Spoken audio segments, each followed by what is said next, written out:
여기 보면 그 38절인가요? 광야교회라는 용어가 나오죠. 그래서 여러분들 가끔 생각하기를 교회는 신약시대에만 있었고 구약시대는 교회가 없었다고 이렇게 착각할 수도 있습니다만은 성경에 보면 구약시대 이스라엘 백성의 그 모임도 하나님께서 교회라고 표현합니다. 아마 이 광야교회라는 말을 이렇게 구체적으로 쓰기는 스데반이 처음이라고 생각됩니다. 왜 광야교회라고 하느냐 하면 이스라엘 백성들이 애굽에서 나와서 40년 동안 하나님 앞에서 그 죄의 모든 찢기들이 완전히 걸러질 때까지 연단받으며 배우며 또 기다리던 곳이 이 시내산 아래 광야 아닙니까? 여기에서 이스라엘 백성이 지내던 그 모든 생활 전체를 놓고 교회 생활이라고 스데반은 본 것이요. 그 당시에 이스라엘의 모임을 광야교회라고 표현한 것입니다. 교회가 무엇입니까? 우리가 흔히 말할 때 이렇게 정의해야 합니다. 택함을 받은 하나님의 백성, 이것을 교회라고 합니다. 이런 의미에서 볼 때 신약시대 교회나 구약시대 교회나 그 본질은 동일합니다. 왜냐하면 구약시대는 구약시대대로 하나님이 택한 이스라엘 백성의 모임이었기 때문입니다. 또 신약시대는 신약시대대로 하나님이 택해서 불러 모은 하나님의 백성의 모임입니다. 이런 점에서 구약이나 신약이나 하나님의 자녀들의 모임은 교회라고 해도 전혀 잘못된 것이 아닙니다. 단지 차이점이 있습니다. 구약시대의 교회는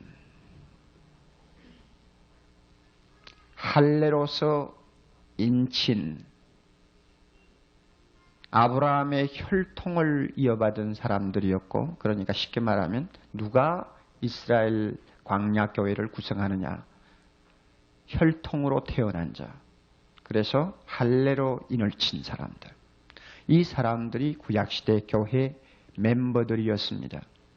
신약시대는 성령으로 태어나서, 그렇죠? 성령으로 태어나서 성령으로 인을 친 새로운 창조를 받은 백성들입니다. 좀 틀리죠? 혈통의 사람들과 중생의 사람들, 이것이 차이점입니다. 우리가 구약을 볼 때 이 차이점을 잘 알고 여러분이 구약을 봐야 하고 신약을 보아야 합니다. 또 차이점이 있다면 구약은 이스라엘이라고 하는 단일 민족의 제한된 교회였습니다마는 신약 교회는 전 세계적인 민족을 포용하는 교회입니다. 세계적이라고 혹은 우주적이라고 말합니다.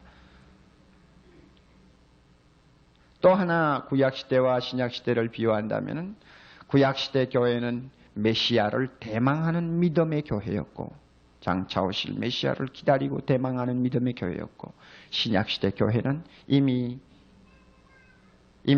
오신 메시아가 현림한 교회, 즉 메시아가 함께하는 교회입니다.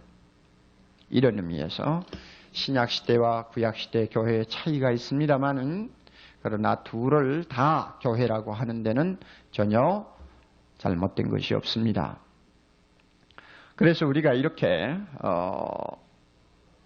구약으로부터 시작해서 신약까지 흘러내려가는 이 교회의 형태를 잘 볼 줄 알 때에 구약 해석도 바로 알 수 있고 신약 해석도 바로 알 수 있습니다.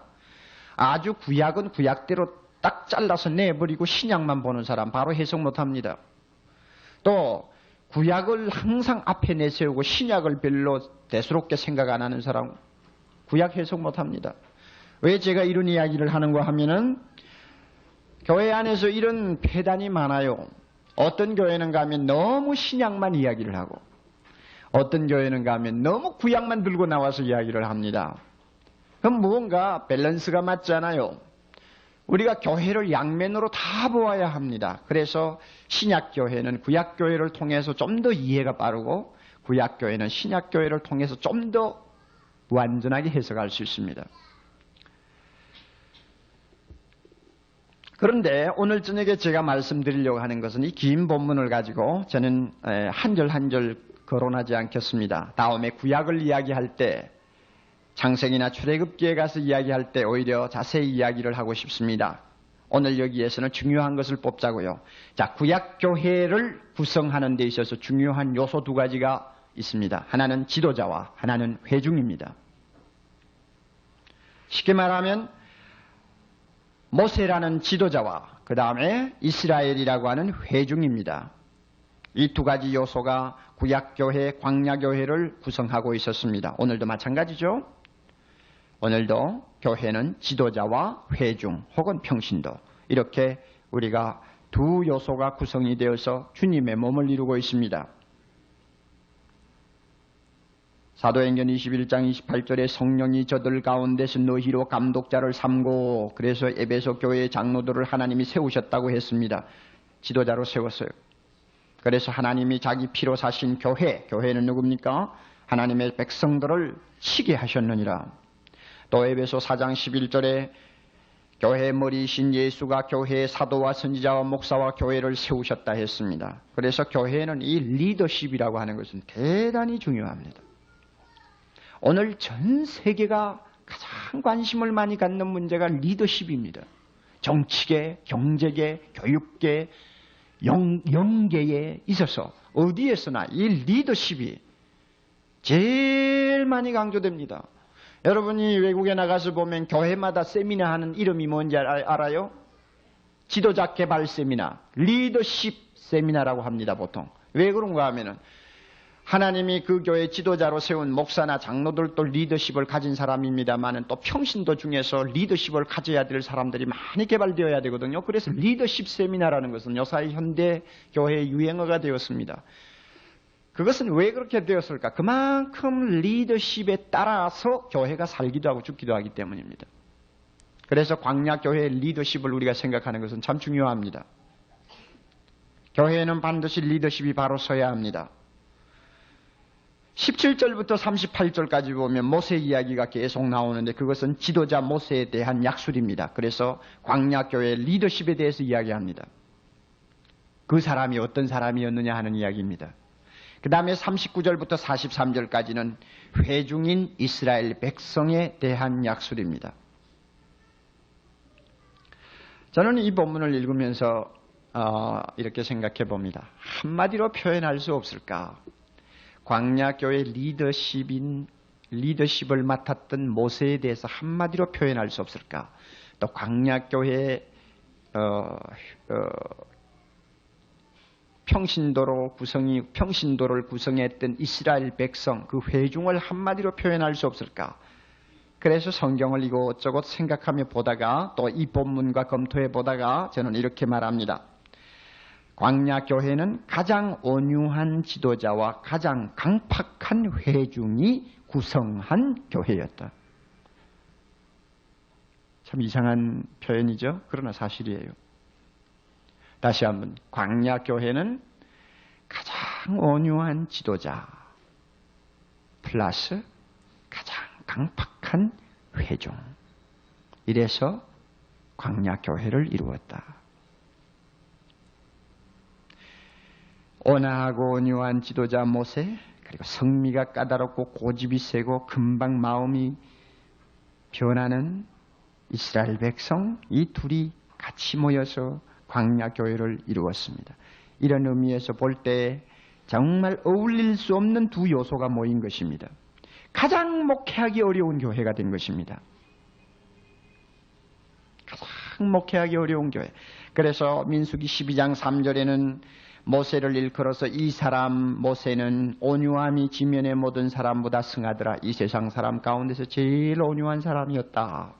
또 시편 95편 8절 보면 이스라엘 백성에 대해서 너희는 무리바에서와 같이 또 광야 마사오의 날과 같이 너희 마음을 강팍해 말지어다. 그래서 이스라엘 백성을 광야에서 한마디로 이스라엘 백성을 표현하면 강팍한 교인이었다.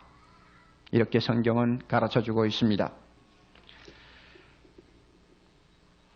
한번 그 설교를 들으면서 마음속에 잘 그 한번 음미를 해봤어요. 아주 온유한 지도자, 아주 강팍한 교인.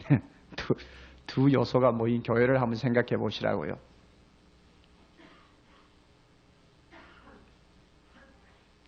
그래서 이 출애굽기, 민수기, 그 다음에 신명기, 이런 성경이 오늘날 우리 교회 생활에 산 교훈을 주는 이유가 가득히 있습니다. 왜 그런가 하면 온유한 지도자를 통해서 참다운 리더십을 배울 수 있을 뿐만 아니라 강팍한 그 교인들을 통해서 우리는 그렇게 되지 말아야 하겠다고 하는 살아있는 진리를 날마다 배울 수 있습니다. 그래서 그 성경이 중요한 것입니다.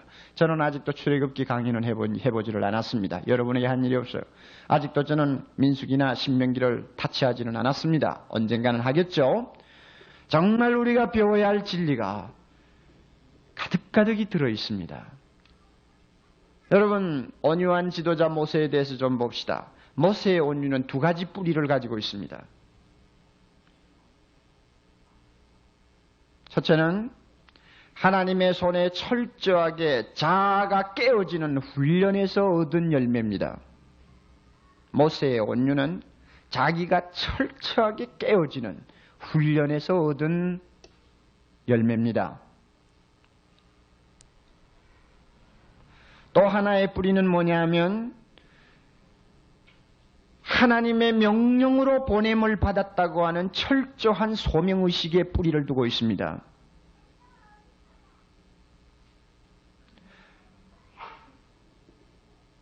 자아를 깨트리는 훈련과 철저한 소명의식, 이 두 뿌리에서 나온 모세는 온유한 사람으로 표현이 되었습니다. 여러분, 우리가 잘 아는 바와 같이 모세는 본래 온유한 사람이 아닙니다. 오늘 우리 본문에 보면 좀 볼까요? 여러분, 이런 23절 보면 모세는 지금 애굽에서 의기양양한 사람 아닙니까? 유세비우스에 의하면은 장차 왕위권도 물려받을 수 있는 가능성을 가진 왕자 대우를 받던 사람입니다. 그 사람이 지금 잔뜩 지금 프라이드에 들떠 있습니다. 그런데 자기 혈통이 노예 생활하는 이스라엘 혈통이라는 것을 알고 나서부터는 일종의 야망, 일종의 굉장한 그 어떤 꿈을 갖고 있었던 것은 사실입니다. 그래서 보세요. 23절에 이스라엘 자손을 돌아볼 생각이 났다. 자기 어떤 힘으로 말이죠. 이스라엘 자기 민족을 돌아볼 생각이 났다 그 말입니다. 25절 봅니다. 모세는 그 형제들이 하나님께서 자기의 손을 빌어서 구원하여 주시리라고 생각했단 말입니다. 그렇죠? 자기의 왕자로서의 배경, 또 이 애굽 나라에서 받는 자기의 모든 특권을 완전히 이용해서 자기 민족을 구원할 사명이 자기에게 있다고 생각했습니다. 우리가 잘 알지만 하나님의 계획과 비교하면 얼마나 이거는 도대체 맞지 않는 일종의 꿈이었습니까? 모세는 온유한 사람 아닙니다. 그래서 무력을 사용해서 사람을 죽였습니다. 무력을 사용해서 자기 백성을 한번 건져보겠다고 덤볐습니다. 하나님이 보내지 않았는데도 마음으로 나는 이 백성을 구원해야 된다고 하는 이상한 어떤 야망에 불타고 있었습니다. 이런 사람은 온유할 수가 없어요. 자기가 살아있고 소명이 없이 자기 스스로 마음속에 영웅이 되어 있는 사람은 교회에서 절대로 온유한 지도자가 되지 못합니다.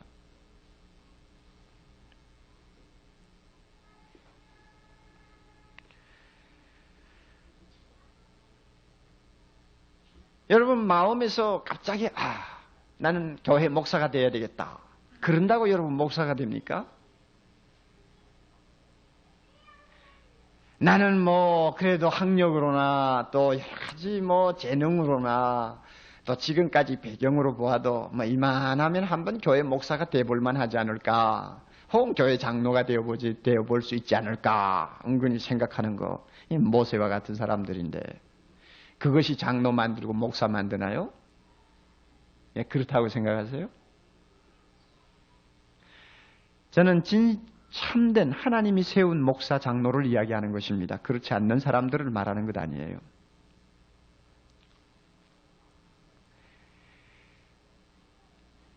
자라는 것이 하나도 제대로 깨어지는 훈련도 받지 못한 사람이 교회 목사가 돼요? 장로가 돼요? 전도사가 돼요? 여러분 자신이 깨어진 훈련을 언제 받아봤어요?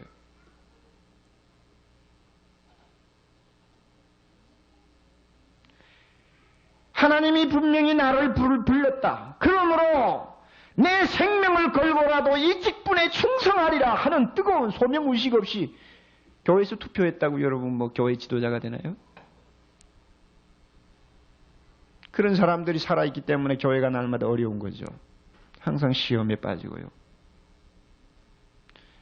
하나님이 그런 사람 쓰지 않아요. 모세 보세요. 자기 마음에 이 백성 한번 구해보자. 하나님이 나 같은 사람을 통해서 일하시겠지. 이스라엘 백성 가운데 나만한 지도자가 어디 있겠느냐. 배경을 보나 지금까지 학문을 보나 당연히 하나님은 나를 이용하실 것이다. 이런 어리석은 교만함을 가지고 한번 나가서 의시되다가 보세요. 꼴이 무엇이 되나. 하나님이 그런 사람 씁니까? 쓰지 않아요. 단번에 미디안으로 그냥 쳐박아 버리죠. 미디안 강야에 소문도 없이 쳐박아 버려요. 거기서 그가 40년 동안 하나님의 손에서 자아가 깨지는 훈련을 한 것입니다. 남는 것은 온유밖에 남지를 않았어요. 전부 다 산산이 깨졌어요. 뭐 왕자라는 신분, 뭐 그까짓 거. 학문 많이 배웠다는 거, 그까짓 거. 과거에 뭐 아주 황홀한 꿈들, 그까짓 거. 산산이 다 깨뜨려. 뭐 보기에 인품 있고, 무술에 능하고, 왕궁에서 배운 모든 그 왕자로서 갖추어야 할 모든 것들 산산이 그냥 녹이 쓴 게 다 만들어버렸어요. 하나님이 그런 것 가지고 사용하지 않는다. 교회의 리더십은 그와 같은 인간적인 것 가지고 성공하는 것 아니다. 광야에서 모세에게 하나님은 말없이 끝까지 가르쳤습니다.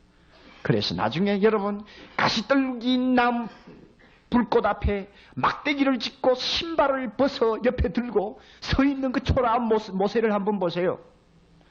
옛날에 왕자의 옷을 입고 나와서 자기 마음에 들지 않는 사람을 칼로 치고 자기가 지도자처럼 행세하던 그 모세와 한번 비교해 보라고요. 우리가 볼 때는 도대체 광야의 모세는 지도자 같지를 않습니다. 하나의 목자, 초라한 사람, 무능한 사람, 실패자, 좌절에 빠진 사람, 이렇게밖에 볼 수 없는 한 인간을 드디어 하나님은 넣으시고 내가 너를 애굽의 시방 보내노라. 왜 보냅니까? 온유한 사람이 되었기 때문입니다. 자아가 깨진 사람. 하나님의 명령에 따라서 움직일 수 있는 아주 유순한 온유한 지도자. 이 사람을 하나님이 만들어서 보냈습니다.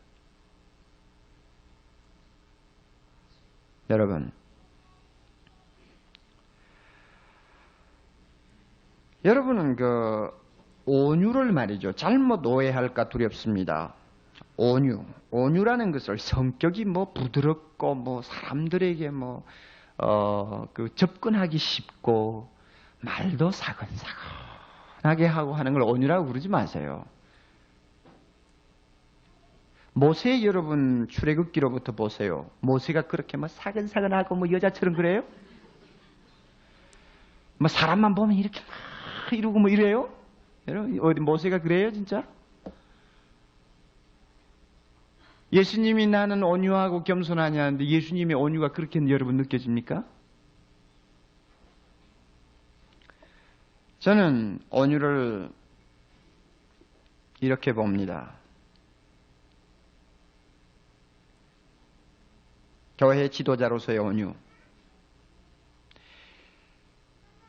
교회가 지워주는 십자가를 끝까지 짊어질 수 있는 능력을 온유라고 저는 봅니다. 교회의 지도자이기 때문에 져야 할 십자가를 끝까지 질 수 있는 능력, 그것이 온유입니다.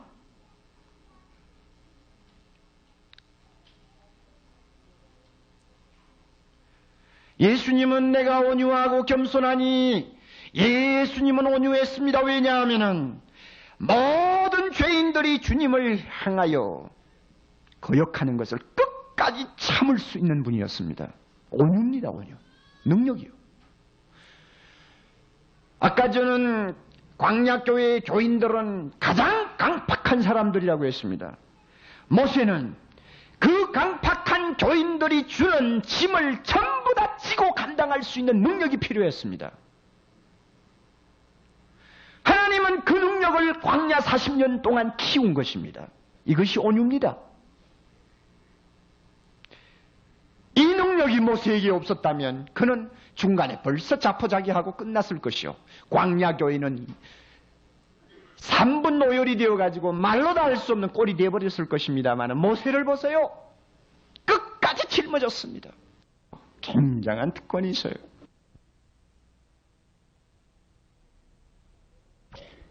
야곱이 가만히 생각하니 호렙산 꼭대기에 올라가서 이스라엘의 범죄를 한 몸에 지고 40주 40야 금식하면서 하나님의 옷자락을 붙들고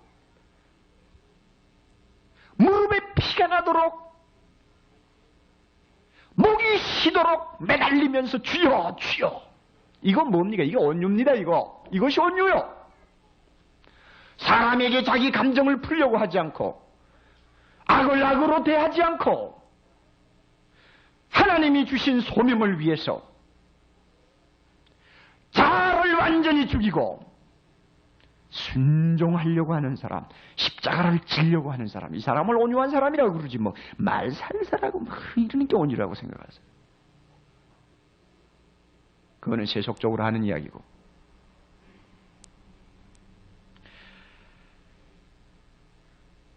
여러분, 광야교회 리더십은 이와 같이 철저한 온유로 무장한 리더십이었습니다.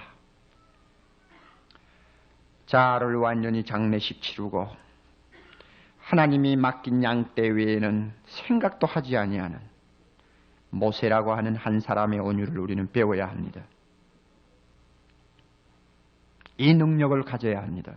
이것은 사랑의 교회 목사와 장로 그리고 또 부교육자들만을 이야기하는 것 아닙니다. 평신도 지도자로서 다른 형제들에게 리더십을 가지고 일을 해야 되는 모든 평신도들이 다 온유라고 하는 능력을 가져야 합니다. 교회의 리더십은 이것 없으면 안 됩니다. 다락방 하나 맡겨놓으면 뭐 조그만한 일어나는 문제들, 인간관계, 거기에서 오는 십자가 지지 못해가지고 그냥 고심하다가 십자가 벗어버리고 그저 내 좋은 대로 해버린다. 온유한 사람 아니에요. 그거 온유 아니에요. 어떤 면에는 자아가 아직도 깨지지 아니한 온유 이전의 사람이라고 할 수 있을지 모릅니다.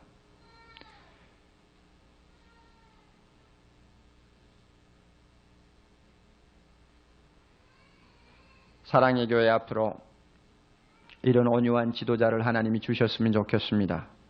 사랑의 교회 리더십은 온유로서 무장한 리더십이 되기를 바랍니다. 참 이거 중요합니다. 누가 오늘 이 시대에 하나님이 교회를 통해 지워주신 십자가를 끝까지 질 수 있는 사람이 될까? 교회의 일을 한다는 것이 여러분 그렇게 수월합니까? 쉽게 됩니까? 사랑의 교회가 아무 고난 없이 지나오는 것 같아요? 겉으로 그저 좀 커지는 것 같고 교회는 쑥쑥 올라가고 하니까 그저 만 가지가 다 형통한 것 같아요? 왜 그렇게 되나요? 이 교회가 주는 십자가를 지는 형제, 자매들이 많이 있기 때문입니다. 다시 말하면 온유한 사람들이, 온유한 지도자들이 이 교회 안에 많이 있기 때문이요. 주변의 개척교회들 또 잘 안 되는 교회들 미안합니다. 이런 이야기해서 잘 안 된다는 말을 해서 미안합니다.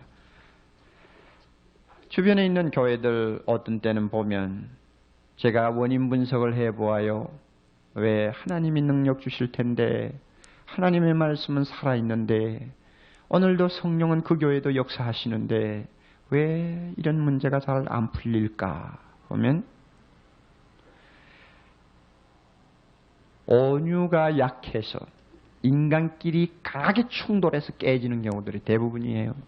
지도자와 교인들, 교인과 교인들, 장로와 장로끼리, 원목사와 부교역자. 이 십자가를 지는 능력이 약해요.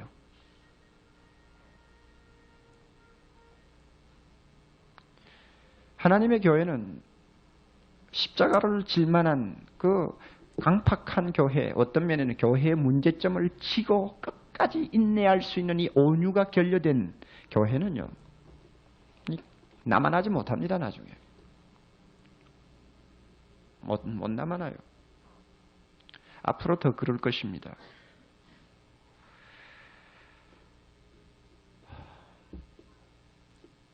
모세가 지상에서 가장 온유한 사람이라고 한 이유는 바로 그것입니다. 가장 강팍한 교인들이 짊어지게 한 십자가를 졌기 때문이에요.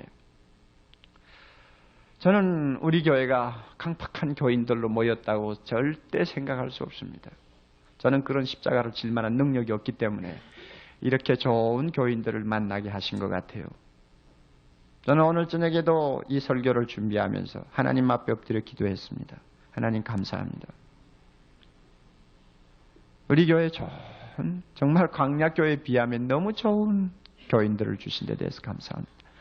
단지 사랑의 교회의 문제는 리더십이 아직도 모세와 같은 온유로 무장하지 못한 점이 많이 있는데 이거 주님께서 어떻게 하든지 메꾸어 줄 수 있도록 해 주시옵소서. 어떤 문제, 어떤 면에서는 여러분의 문제가 아니라 제 문제라고 할 수 있습니다. 자, 두 번째로 우리 광야교회 회중을 한번 봅시다. 가장 무한 자들? 강팍한 자. 여러분, 강팍이 뭐예요? 알면서 일부러 마음을 닫아버리는 것이 강팍입니다. 알면서, 그래서는 안 된다고 알면서 일부러 마음을 닫는 거. 이 강팍이요. 예를 하나 들까요? 여러분, 신명기, 이거 제가 성경이, 신명기 15장을 한번 펴보세요. 네, 15장 7절.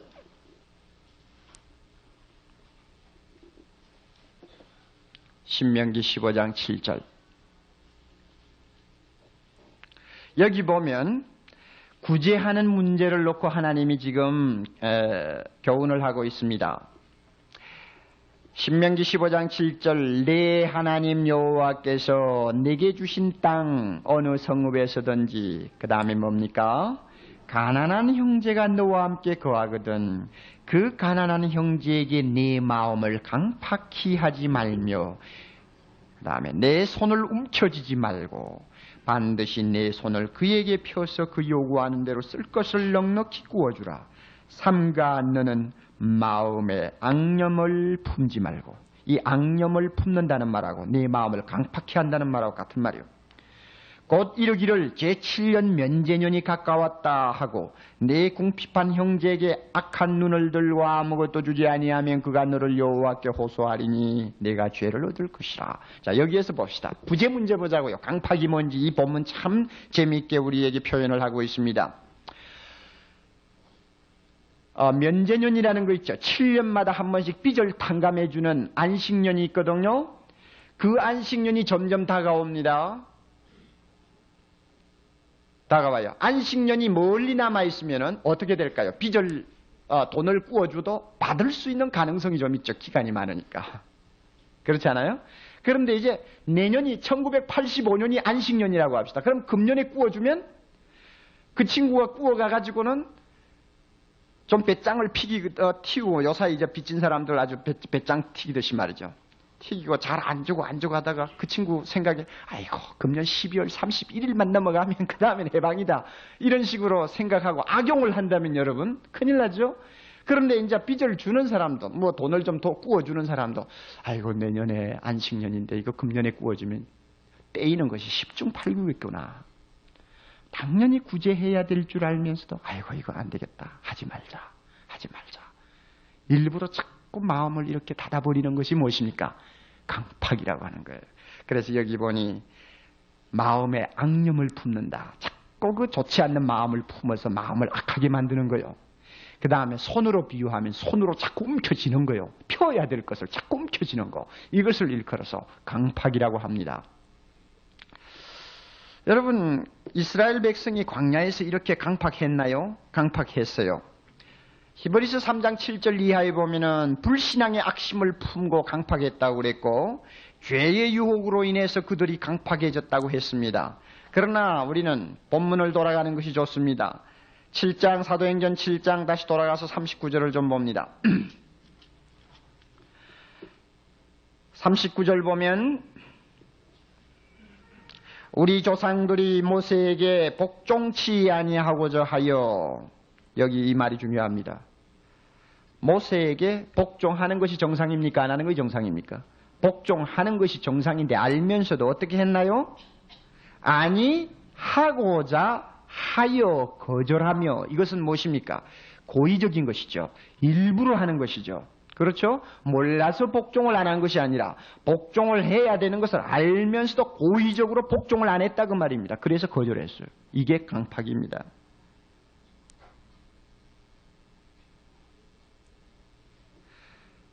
그래서 그 결과 어떻게 됐나요? 51절. 목이 곧고 마음과 귀에 할례를 받지 못한 사람들아. 그 다음에 너희가 항상 무엇을 거스려? 성령을 거스려 너희 조상, 강팍한 조상과 같이 한다 그랬는데, 광야교회 성도들은 스스로 일부러 고의적으로 마음을 자꾸 다듬으로 인해서 결국은 성령을 거역하는 교인들이 되어버렸습니다. 이걸 강팍이라고 그래요. 우리도 구제 문제를 놓고 볼 때 강팍해질 수 있죠. 처음 생각에 아이고 구제 좀 해야지. 이웃집이 저렇게 고생한다는데 한 돈만 원 좀 내가 아쉬워도 줘야지 하고는 하룻밤 자고 나면 아이고 이거 주고 나면 또 이거 못 쓰는데. 그래서 자꾸 거절하다 보면 마음이 어떻게 돼요? 닫아지지요? 그러다가 나중에는 아이고 요사이 가난한 사람들 도와줘도 끝이 없어. 밑도 끝도 없이 항상 도와줘야 되고 귀찮아 죽겠어. 한 번 도와주면 자꾸 와. 아이고 가만 도와주지 말. 모른 체 하자. 이제 벌써 강팍해진 겁니다. 여러분, 죄 문제를 놓고 처음에 누가 옆에서 당신 그러면 안 돼요. 당신 좀 회개하셔야죠. 할 때는 그래야죠. 회개해야죠. 하다가 어떻게 그만 안 했습니다. 자꾸 넘어갑니다. 다음에 또 그 형제가 예수 믿을 때 그런 거 해결 안 하고 넘어가시면 안 돼요. 처음에는 좋게 받아들였다가 두 번째 그 충고를 받으니까 그만 마음이 좀 안 좋아집니다. 자기는 뭐 해결 다 했나? 이러고는 이제 안 합니다. 자꾸 마음의 문을 닫아버리 일부러 닫습니다. 그러다가 얼마 동안 지나고 나면은 진짜 회개를 못하고 회개 안 한 그것을 합법화시키고 변명하는 강팍한 사람이 되어버립니다. 건축헌금 처음에는 아이고 주여 건축헌금 하게 하옵소서. 주여 참나 조금이라도 하겠습니다 해놓고는 나중에 잘 안 된단 말이에요. 그러니까 흔히 이 강팍은요, 처음에 선한 마음으로 하려다가 안 될 때 나중에 강팍하게 되기 쉽습니다. 변명을 하게 되니까요. 변명을 하고 합리화시키려면 마음이 강팍해져야 가능합니다. 선한 마음을 가지고는 계속 그런 변명이나 합리화를 시킬 수가 없으니까요. 여러분 잘 아는 대로 다락방 모임에 나갑니다. 순장 권찰이 자꾸 다락방 나오십시오 해서 처음에 나가지요 하다가 한 번 안 나가. 그 다음에 또 전화 왔는데 또 못 나가. 세 번째 또 못 나가. 그 다음에는 나가봐야지 하겠다던 좋은 마음이 어떤 마음으로 바뀝니까? 강팍한 마음으로 자꾸 바뀝니다. 왜 귀찮게 자꾸 나오라고 그래. 다른 교인들은 다락방 안 나가도 교회만 나가도 가만히 좋아하던데 왜 사랑해요? 다락방이 뭐야 도대체? 자기도 모르게 이제 자기가 안 한 일에 대해서 무언가 이제 변명을 하려다 보니까 마음이 강팍해지는 겁니다. 무서운 거예요, 이거는. 결국 강팍한 마음은 불순종이라고 하는 새끼를 낳습니다. 이스라엘 백성이 그랬어요. 광야에서 그랬어요. 바른 교훈을 배우나 고의적으로 마음을 닫고 불순종하는 무서운 교인들이 되었습니다. 결국 성령을 거스리고 말았습니다. 결국 광야에서 쓰러지고 말았습니다. 광야에서 자기 관을 자기 손으로 만들고 무덤을 파는 비참한 교인들이 되었습니다. 저는 속으로 좀 생각을 해봅니다. 왜 이렇게 광야의 교인들이, 광야 교회 교인들이 이렇게 강팍했을까? 알면서도 왜 이렇게 고의적으로 불순종했을까? 저는 이렇게 봅니다. 교육이 부재했기 때문입니다. 무슨 소리야? 교육이 부재했다니. 교육이 부재했어. 광야에 다 쓰러진 60만은 애굽에서 나올 때 몇 살 이상이었죠? 만 20세 이상이었다. 다 성인들이요. 그런데 애굽에 살 동안 그 사람들이 교육을 제대로 받았나요? 하나님의 말씀 교육을 받았어요? 받은 일이 없어요. 행편없었습니다. 우리가 출애굽기 초반을 읽어보면 알죠. 소수의 경건한 하나님의 백성들 외에는 그야말로 행편없었습니다. 영적 교육이 완전히 부재 현상이었습니다. 그러니 가장 중요한 청소년 때 하나님의 말씀으로 교육받지 못하고 또 심지어 그 가운데서 40대, 50대, 60대는 40, 50년 동안 전혀 하나님의 말씀으로 교육을 받지 못한 그런 사람들이 노예 생활만 하다가 갑자기 나와서 교회를 이루고 거기에서 하나님의 명령을 복종하려고 하니 될 일이 뭡니까? 거기에 비해서 여러분 제2세대 광야에서 태어난 사람 또 애굽에서 나올 때 20세 이하의 사람들은 40년 광야 생활 동안 철저하게 교육받아서 여러분 요단강가에 그들이 여호수아 밑에 섰을 때 얼마나 자랑스러운 군대들이 되었습니까? 그렇잖아요. 철저하게 순종하는 사람. 물을 요단강으로 들어오라 하면 두 말 안 하고 들어가고 여리고 성을 7번 돌라 하면 두 말 안 하고 돌고 여러분 얼마나 철저하게 순종하는 그 사람들이 됐습니까? 그 이유는 광야에서 그들은 산 교육을 받았습니다. 저는 그렇게 봅니다. 그러므로 이 마음의 강팍을 피할 수 있는 길 중에 하나는 하나님의 말씀으로 계속 교육을 받아야 합니다. 배워야 돼요. 그래서 이 마음에 강팍하기 쉬운 이 못된 근성의 뿌리를 자꾸 뽑아내야 합니다. 자꾸 뽑아야 돼요. 이 인간이 얼마나 더러운지요.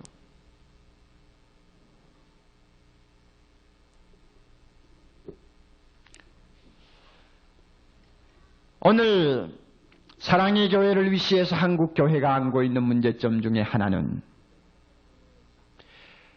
철저하게 40년 광야 교회에서 실시하던 교육과 같은 그런 훈련이 부재해서 성도들이 쉽게 강팍해지어지고 그 다음에 교회에 무서운 시험을 불러들이는 일이 너무나 많다는 것입니다. 저는 선배 목사님으로부터 이런 이야기 들었습니다. 그 선배 목사님이 신학교를 졸업할 당시인 23년 전에 어느 모교의 유명한 목사님에게 찾아가서 신학생들이 목사님에게 충고를 요청했습니다. 그 목사님은 대단한 설교자였습니다. 그 교회도 그 당시에는 서울중앙에 자리를 잡고 있었기 때문에 그런 대로 사람들의 주목거리가 되는 교회였습니다만 몹시 어렵고 시험을 많이 겪는 교회였습니다. 그 목사님은 나중에 그 강팍한 교인들, 강팍한 교회 지도자들, 그러니까 평신도 지도자들로 인해서 너무 시달리다가 위를 다치고 그 위가 자꾸 상해가지고 위암이 되고 그래서 나중에는 교회에서 장례식을 치르고 말았습니다. 50대 초반에 그는 세상을 떠났습니다. 그 목사님이 신학교 자기 후배들을 앞에 앉혀놓고 신학생들이 목사님 어떻게 하면 목회에 성공할 수 있습니까? 하고 물었을 때 그 목사님이 말씀하시기를 야, 다른 소리 하지 말고 좋은 장로 달라고 기도해라. 무슨 이야기입니까? 장로는 양면성을 다 가지고 있습니다. 교회 감독자로서의 위치에서 목사와 같은 성격을 갖고 있고 또 하나는 평신도의 대표자로서 평신도와 같은 성격을 갖고 있습니다. 그러니까 그 교회 장로님들이 어떤 사람이냐는 그 교회 평신도들이 어떤 사람이냐입니다. 대부분이 그렇게 됩니다. 장로님들이 마음이 강팍해가지고 고의적으로 순종 안 하고 고의적으로 목사 대항하고 고의적으로 오른쪽으로 가야 될 것을 왼쪽으로 끌고 가는 경우가 생기면 그 교회는 비참한 교회가 되어버려요. 광야교회처럼 되어버린단 말입니다.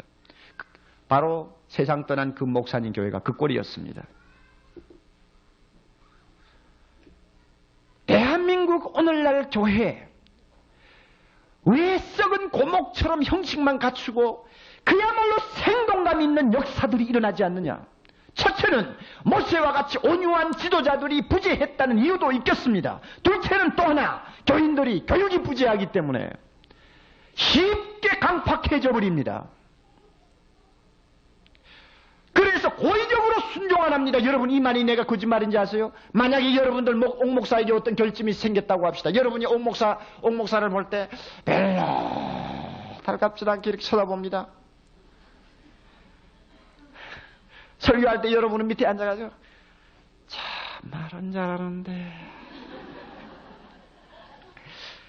만약에 여러분 그런 식으로 마음이 있으면요, 여러분 마음 본의 아니게 목사는 아무리 잘못돼도 강단에 올라오면 말은 바로 합니다. 왜냐하면 성경을 가르쳐야 하니까 바로 가르친단 말이에요. 그러면 여러분들이 강팍하지 않는 마음을 가졌다면 바로 받아야 합니다. 아멘. 뭐 목사가 좀 그래도 저건 하나님 말씀이니까 아멘 해야 되는데, 그리고 받는 채 하면서도 속으로 거부하고 이렇게 꼬아붙여가지고 뱅뱅뱅뱅 돕니다. 여러분, 그게 뭐예요? 강팍이에요. 다른 교회 가보세요. 장로석이라고 만들어 놓고 장로님들 앉혀놓고 막 날마다 목사 장로끼리 싸우는데, 목사가 설교할 때는 교인들 앞에 체면을 세워야 되니까 고개는 끄떡끄떡하지만 실제로 보면 절대 순종 안 합니다. 뭐야? 강팍이에요, 그게. 그러니 하나님의 교회가 바로 되려면 하나님의 말씀으로 철저하게 훈련이 돼야 돼요. 어떻게 훈련이 돼야 되느냐? 모세가 미디안 광야에서 40년 동안 훈련받듯이 받아야 합니다. 이스라엘의 제2세대가 광야에서 그 부모들이 명대로 살지 못하고 모래바닥에 바위 틈에 쓰러져 장례 지내고 하나님 앞에 불순종하다가 불뱀에게 물려 죽고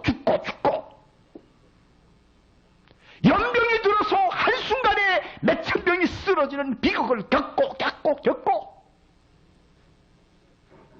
그들을 장례 지내는 모세의 눈에 흐르는 눈물을 보고 그 속에서 그들은 교육을 받았습니다.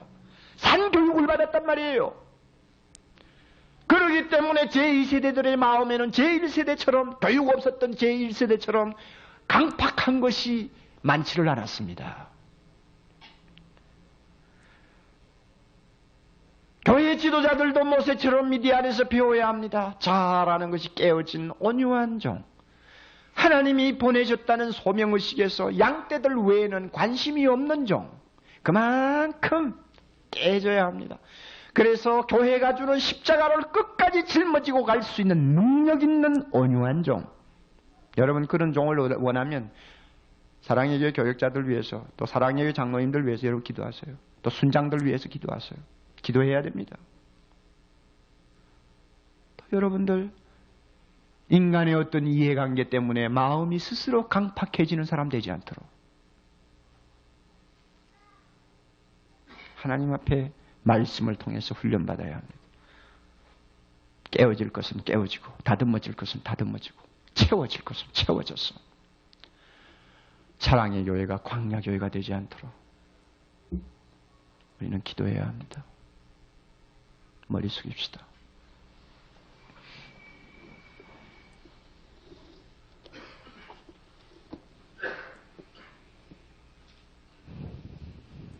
여러분, 온유한 지도자를 원합니까? 한국 모든 교회가 온유한 지도자들이 인도하는 교회가 되어야 되지 않겠습니까? 그렇게 하기 위해서는 사랑의 교회 옥목사, 또 모든 부교역자들, 또 장로님들, 순장들 날마다 위해서 기도해 주어야 합니다. 뿐만 아니라 한국 교회 모든 교회 지도자들 위해서 기도해야 합니다. 여러분 강팍한 교인이 되고 싶습니까? 어떤 시험이 들어오면 인간관계가 얽히고 설켜서 강팍한 사람 되고 싶어요? 같이 망합니다. 우리는 그것을 피해야 합니다. 그러기 위해서는 하나님의 말씀을 통해 철저하게 내가 배우면서 깨져야 하고 다듬어져야 합니다. 내 자아가 살아있으면 온유하지 못합니다. 자아가 살아있으면 강팍하게 되어버립니다.